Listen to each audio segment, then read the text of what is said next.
بادشاہ نے اپنے وزیر سے کہا کہ مجھے ایک ایسی تحریر لکھ کر دو، کچھ ایسا لکھو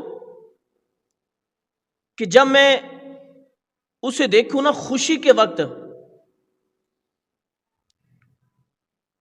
تو اس وقت مجھ پر غم طاری ہو جائے، خوشی چلی جائے، غم آ جائے، اور جب میں غم کی حالت میں دیکھوں نا، جب مجھے دکھ ہو، میں دکھی ہوں، تو اسے دیکھ کر مجھے خوشی مل جائے۔ لہذا وہ وزیر بڑا عقل مند تھا، ایک دنا آدمی تھا۔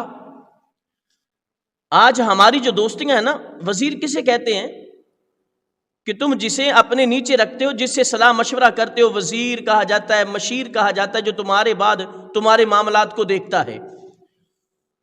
تو اسی طرح مشیر ہیں جو مشورہ دینے والے ہوتے ہیں۔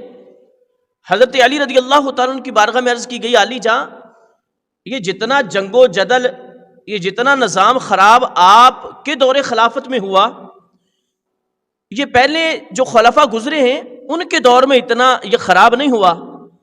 تو حضرت علی رضی اللہ تعالیٰ نے ارشاد فرمایا، ان کے مشیر ہم تھے،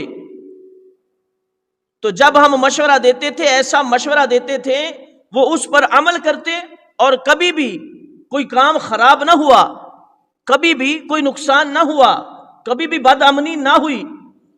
اور ہمارے مشیر تم ہو، جو تم مشورہ دیتے ہو ہم اس پر عمل کرتے ہیں، اب تم سوچ لو کہ کیسے مشورے دیتے ہو۔ یعنی مشیر اور وزیر کا یہ کام ہوتا ہے، وہ مشورہ دیتے ہیں، پھر یہ نظام میں سلطنت چلتے ہیں۔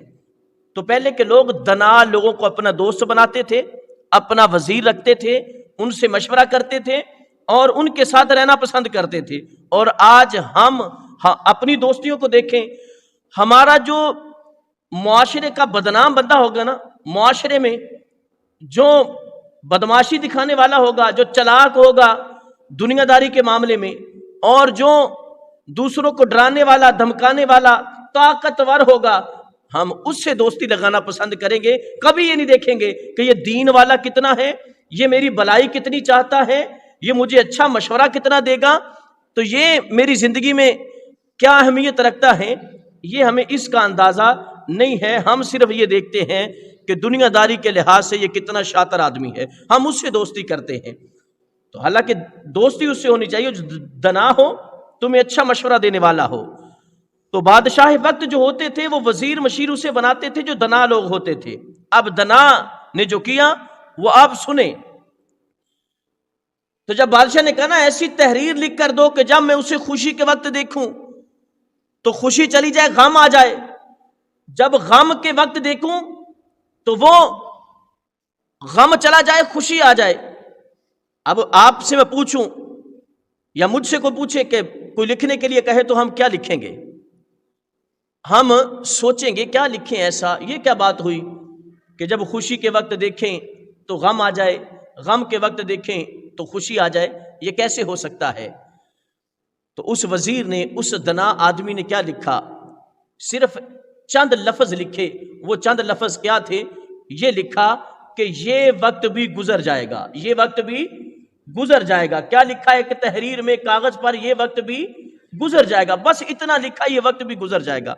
اب وہ جو بادشاہ وقت تھا نا، وہ کہتا جب مجھے بڑی خوشی ہوتی نا، میں بڑا خوش ہوتا، تو مجھے بڑی آسائش ہوتی، آرام ہوتا، سکون ہوتا، صحت ہوتی، تو میں اللہ کی یاد سے غافل ہونے لگتا، تو میں اس کاغذ کے ٹکڑے کو نکالتا اور سامنے رکھ کر اسے بغور پڑھتا۔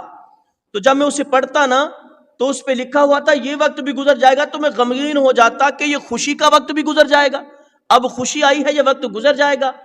تو بادشاہ کہتا جب میں غمگین ہوتا نا، رنج میں ہوتا، میں بڑا دکھی افسردہ ہوتا، تو اس وقت میں اس کاغذ کو دیکھتا تو میری وہ جو غم والا وقت ہے وہ مجھے بھول جاتا اور میں خوش ہو جاتا۔ کیوں؟ کہ اللہ کرے گا یہ وقت بھی گزر جائے گا۔ اگر تجھ پہ خوشی آئی ہے تو اس میں خوش ہو کے رب کو نہ بھولنا، یہ وقت بھی گزر جائے گا۔ اگر غم آیا ہے تو اپنے مالک کی رضا پہ راضی ہو جا، یہ وقت بھی گزر جائے گا۔ یہ وقت زندگی میں آتے رہتے ہیں، اتاؤ چڑھاؤ ہوتا رہتا ہے، لیکن فرمایا کبھی اپنے اللہ عز و جل سے غافل ہونا نہ، اپنے مالک کی رضا میں راضی رہنا۔